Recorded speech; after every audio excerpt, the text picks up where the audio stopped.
Hi friends, this is Krish the Urban Naxal, and today I want to explain some basic concepts of the law to you which will protect you just if you know it. You don't have to do anything else, you just have to understand these principles. They are very simple principles, but once you understand them, it will inform your decisions, it will enable you to make better financial decisions. Or rather, it will save you from making some very bad financial decisions, and it will save you from exploitation by people. If you don't understand some aspects of the law and the other party who's dealing with you understands those aspects of the law, it is highly possible that the other side can exploit you, can put you to a great loss, can take away your money, can make you helpless, can put you in fear of being sued, or can actually sue you. All of this happens because you are ignorant of the law.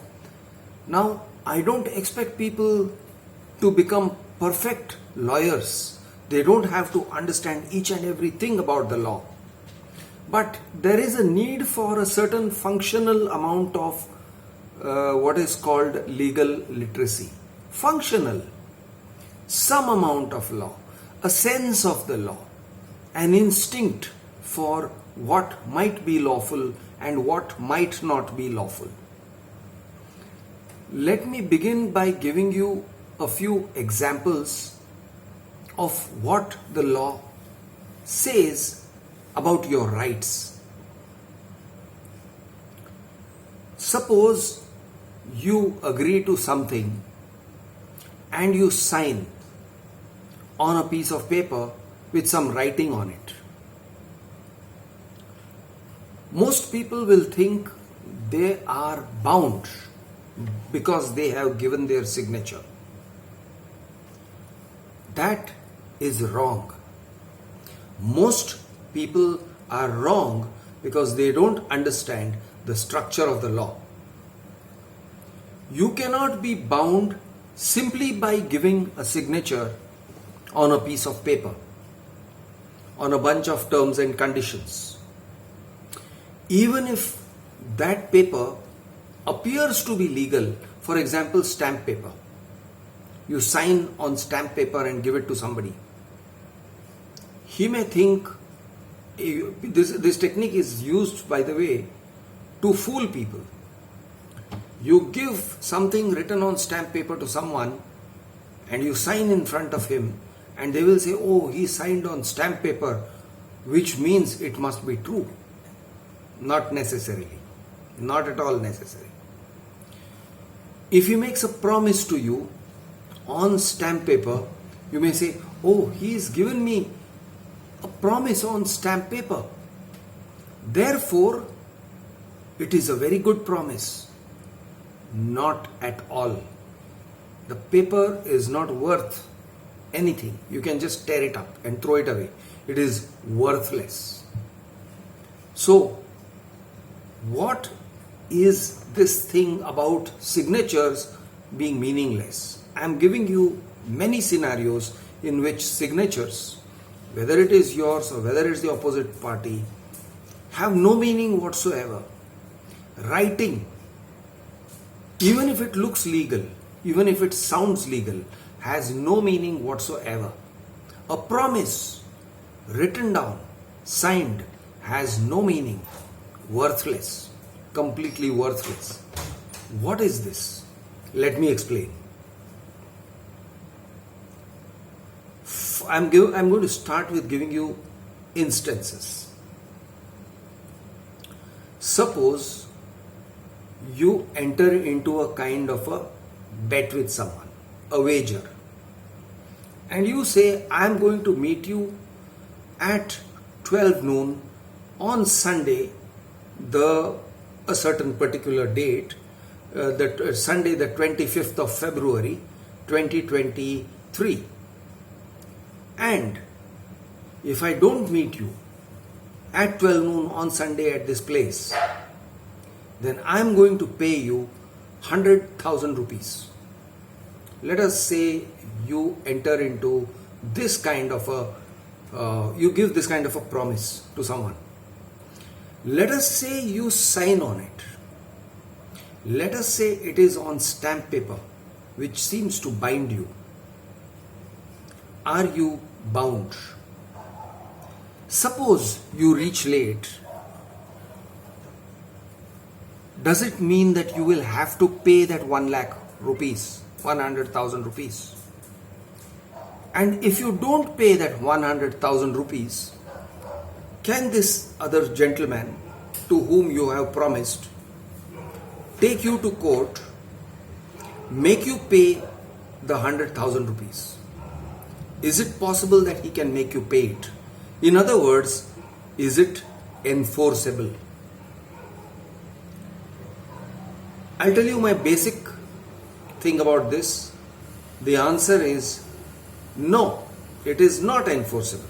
And I will give you multiple reasons why it is not enforceable. First of all, remember, I told you there is a sheet of paper on which you signed and the other side did not sign. So the other side is not a signatory. Therefore, it is not a contract. You made a promise to the other guy. That doesn't make it a contract. A promise is not enforceable in a court of law, just generally, unless it turns into what one calls a contract. A contract may be enforceable in a court of law, even if it is not registered, even if you are not paid stamp duty on it. A contract can be enforceable in a court, through civil court. But if it's a simple promise, where is the acceptance of the promise? Did the other side sign? Secondly, is it a one-sided contract? You made a promise to the other guy. He didn't give you anything in return for that promise. If it's a one-sided contract, it may be a contract because you both signed on it. But if you can prove that it's a one-sided contract because you have promised to do something for him, but he has not promised to do anything for you, then that also is not a contract and therefore it is not enforceable. He cannot make you pay. He can try to persuade you to pay. He may call upon your honor, but he cannot make you pay by law. Again, another situation. Suppose it is a wager. Suppose it is a bet. So you have a bet with someone that if you fail to do a certain something, then if you fail to meet some condition, then you are going to pay him a certain amount of money. It's a bet. For example, you say you're going to drink 2 bottles of Coke very quickly within 10 seconds. If you fail, you're going to pay him 100,000 rupees. You fail to drink 2 bottles of Coke that fast. Are you required to pay 100,000 rupees? The answer is you may do so because you consider yourself to be socially bound, but you are not legally bound to pay him 100,000 rupees because it's a wager. Courts, generally speaking, do not enter into enforcement of wagers. Wagers may not be prohibited. Wagers are not prohibited. Gambling, for that matter, well, there are laws around conducting gambling as an activity in India and in other countries also. So, conducting gambling as an activity is one thing, but gambling per se, I'm going to chuck down 2 bottles of Coke in 10 seconds, or else I'm going to pay you 1 lakh rupees. Something like that is not exactly forbidden, but it is not enforceable by law. You cannot enforce a wager. So if you enter into any kind of an agreement and you can prove that it has the elements of a wager, then that can nullify its enforceability. A legitimate contract, a valid contract, generally speaking, has to be there for it to be enforceable. For the money to be taken from you through a court of law and paid to the other party, there has to be a legitimate object to the contract. The purpose of the contract, the object, the activity of the contract has to be lawful, has to be provable to be lawful. There has to be some substance in it. You can't have a general thing like, oh, this guy didn't turn up, therefore he has to pay me that much money. That is not a legitimate contract. So, the contract law is basically what protects you from misuse of your signature. Now, there are other features to this signature. For example, suppose you are forced or coerced to sign on a paper through pressure. What kind of pressure? Let me give you an example. Suppose someone happens to have a large amount of my money which I have entrusted to him for whatever reason. Now that person, for example, I have a business relationship with him and he owes me 100,000 rupees. But he does not pay me. He withholds payment and he says, unless you sign on this paper agreeing to do this for me, I will not pay you. Suppose I agree, suppose I sign on this. Am I bound by my signature? Am I bound to do what I'm supposed to do because he has taken my signature on this piece of paper? The answer is no. Now suppose it is legal, suppose it looks like a contract, it reads like a contract. I have been forced into a contract because he owes me money and he will not pay me the money that he owes me unless I agree to that contract. If I am entering into that kind of a contract,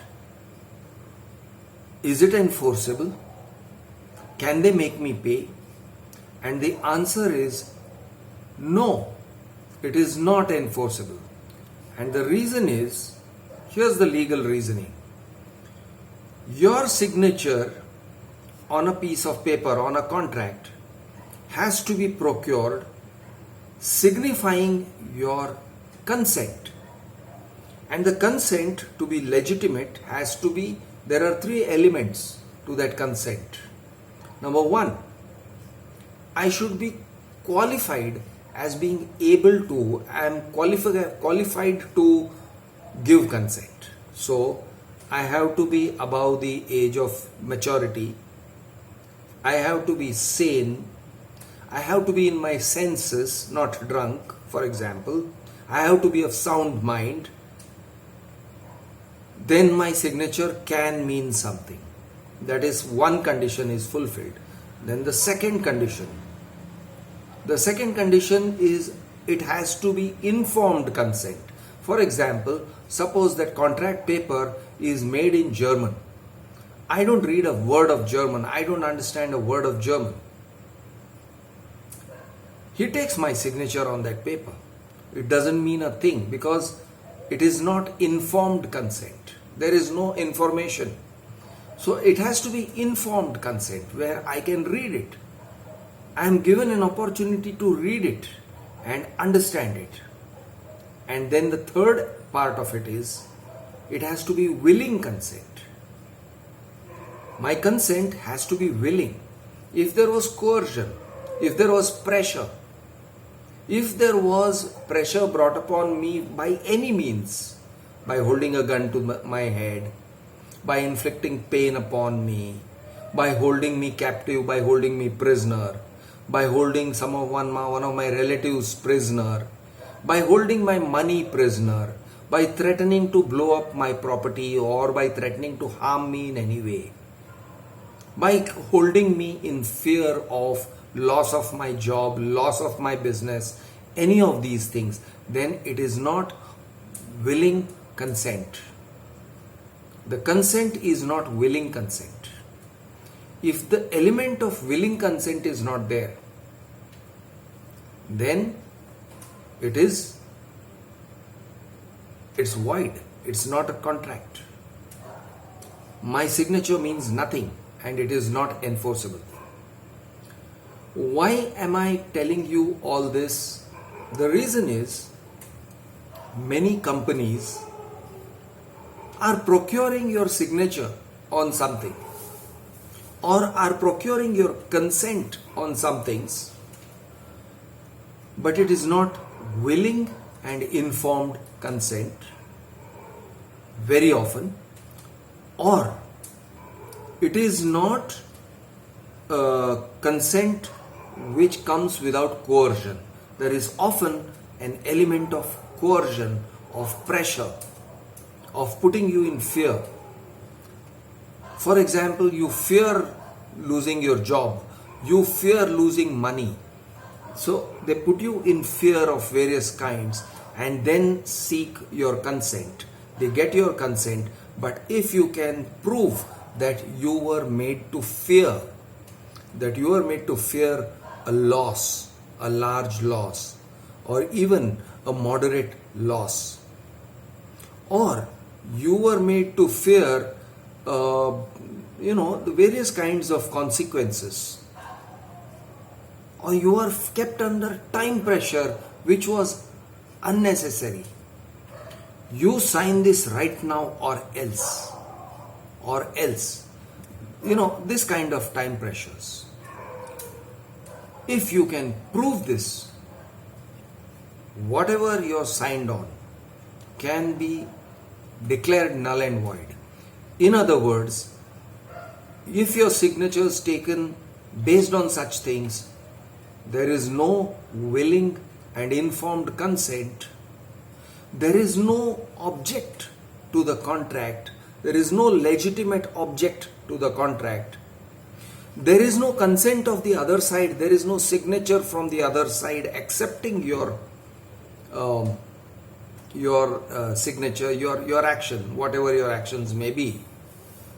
There has to be an acceptance. So a contract consists of two things. One is someone promises something and the other person accepts that promise. Then you have a contract. Someone promises something but the other side doesn't accept a promise. Not a contract. It's not a contract. It's a nothing. The other side doesn't sign. Nope. It's not enforceable. If that guy takes it to court, the first thing the other court would ask is, have you signed? And then the signature has to have some provability. It has to be signed in front of witnesses. There has to be some kind of a structure. In the absence of that structure, you can't enforce the law. You can't enforce that signature or that promise. It's not a legitimate, valid promise. And one more criterion is, there has to be an object to that contract. And if you can prove that the object either does not exist. For example, like I said, you said you will show up on Sunday at 12 noon at such and such a place, and you did not. Yes, but what is the object? No, he said he would turn up and he did not. So he owes me 100,000 rupees. No, sir. No, sir, I do not owe you 100,000 rupees. Yes, but you signed on it. Even then, I don't owe you 100,000 rupees. You can go and try and get a court judgment on that. The court is not going to enforce it. It's going to say, what of it? What of it? You guys were being childish. No, this doesn't work. So you have to prove that there is an object to the contract, and then it has to be a legitimate legal object. It can't be an object that is illegal. He offered to give me 10 grams of heroin. No, that's not a legal object. That's illegal. Or I don't want to disclose to the court what he, why he said he was going to come and meet me. It's a secret. The court will say, boss, you can keep your secrets, but don't come to us. Unless you can prove there is a legal object to this whole thing, it is not enforceable. So friends, keep all these things in mind. They turn out to be useful, particularly when you are transacting business. Keep in mind, unless there is a contract, there is nothing. That's the bottom line. I'm your friend Krish, the Urban Naxal.